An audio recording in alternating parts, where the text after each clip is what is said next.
run-ins. I've been getting into some run-ins lately. Had a little run-in in a place called Walgreens. Yeah, or as I call it, the Wall. I had a run-in with a guy down at the Wall, and I'm going to tell you the whole story, but I'm so excited right now. I'm going to tell you the ending first. I'm going to tell you the ending, and then we're going to Tarantino it. We're going to go from the end. We're going to go backwards in time through this joke and figure out what I did to make this guy say what he said to me. And this is what he said, and I'm quoting, "I'll fucking kill you!" Let's go back. Let's go back. I know you're like, what? What is it? Let's figure it out. Let's figure it out. Once again, he said, "I'll fucking kill you!" Let's go back. So I go into the Wall. And right off the bat, I have to say, what is it about the Walgreens? The second you walk in there, you just want to steal.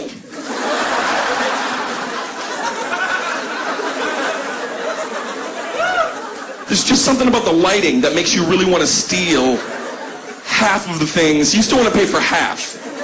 It's not stealing if you pay for half. But I'm not going to pay for scrunchies. I'm not. You just shove those in your pants. I don't need scrunchies, but if I'm getting blown, sometimes I like to throw her hair in a...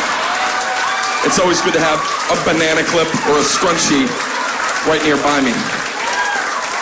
Maybe some Aquanet. High five. Love head. "I'll fucking kill you!" So here's how it went down, right here, okay? I had a problem with this guy right off the bat, and I'll tell you what the problem was. Let's just say, for the sake of argument, that the mic stand is the person at the end of the line, what I consider the official line. Let's just say this is a skinny black man, and he's staring at the gum, because that's what you always do in your line. You stare at the gum. You just stare at all the gum, and you say to yourself, "God, that's a lot of gum.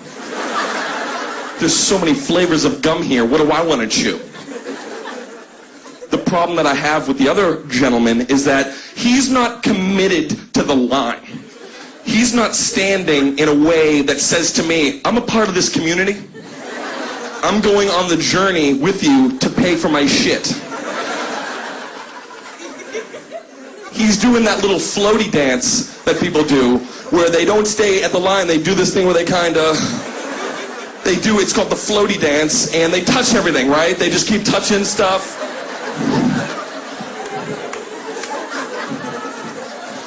Here's my belief. If you're 3 feet away from the person in front of you, you're in line. If you're in the Pantene Pro V section laying down reading Us Weekly, you're not in line anymore. You can't just leave your shoe and walk around for 19 more minutes. I kick your shoe away. I say, "Fuck shoes." That's what I say. If you know anything about me and my history with shoes, I say, "Fuck shoes." Your shoe does not represent you. Neither here nor in a court of law, you son of a B. Sorry to use harsh letters. He's a son of a B. So this is what I decide. I make a decision. Sometimes in life you have to make decisions. I made the decision that I was going to do something I haven't done in ages. I was going to cut in front of this guy. I was going to do cutsies, which I haven't done since 8th grade. But you know what? I still know how to do it. I still have the wherewithal to pull off a cut of epic proportions. And when you cut, it's not just, hey, you can't just flop around. You can't just flail in there. It's like double dutch. You gotta kind of, you gotta feel it. You gotta feel when it's time to go. Cutting is like double dutch without ropes. I basically just told you what you already knew. So I waited till the guy was facing northeast-ish. And then I made my move. I did this. I went, and I slid. I just slid in. And I know you're looking at me. You're like, whoa, where did Dane go? I was like an illusion just then. That's how good that was. A couple of you were like, I'm concerned. Where did Dane go? I'm right here. I'm right here now. The first rule of cutting, as you all know, once you're in the position, you never look past your periph ever again. You don't look past here ever again. Why turn and look at the face of doom staring back at you? No, you look towards the future where there's a counter and there's chapstick and things that maybe you didn't need in the store, but now that they're here, you're like, shit, I do need tweezers. You look towards the future. Because you know at some point, whoever is coming around from their little floaty dance, they're going to see that there's a different combination of color and clothing in front of them. And when they do the math, they're going to realize, I've been cut. There's two things that you can do when somebody cuts you, right? This is the gamble you take when you cut. Either you're going to get the person who right away is like, hey, right? And they're going to squash you back. Or you'll get the person, like this person, I'm so glad he did this. He didn't just say, oh, you cut me. He opted to make angry sound effects. He comes back around, he's like,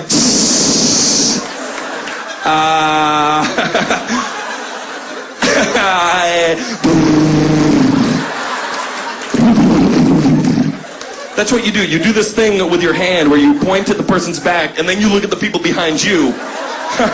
Right?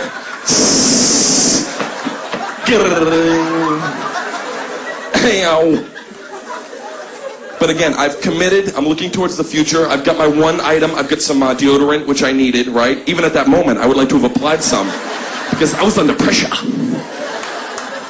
I get to the front of the line, and again, as I'm paying for the merchandise, he's behind me, and he's seething. He is seething, okay?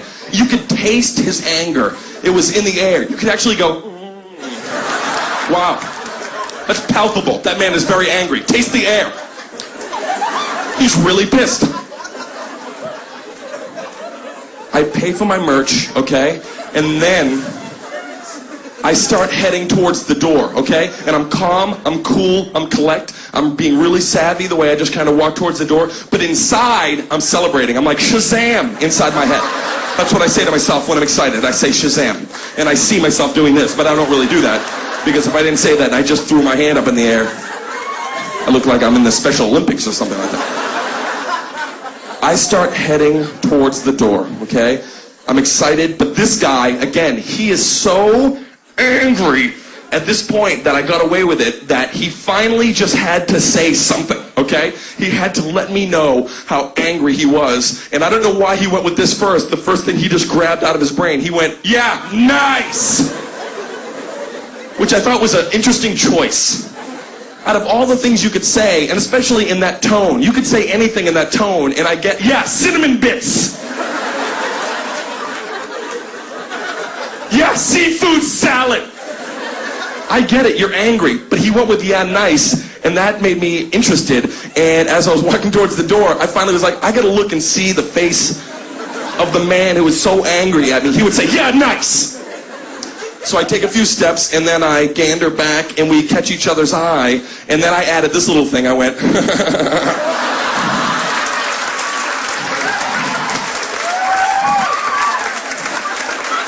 I don't think that was necessary, because he immediately came back with, I'll fucking kill you! Yeah. Look, I kept going towards the door, and I'm still in calm, cool, collect mode. I'm still savvy, okay? The second I get outside the automatic doors, which when they open always make you feel like a Jedi, like you did that shit with your mind.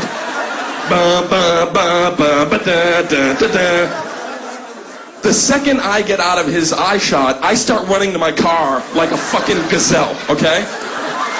I'm actually hopping over cars. I'm very, very gazelle-like when I'm afraid.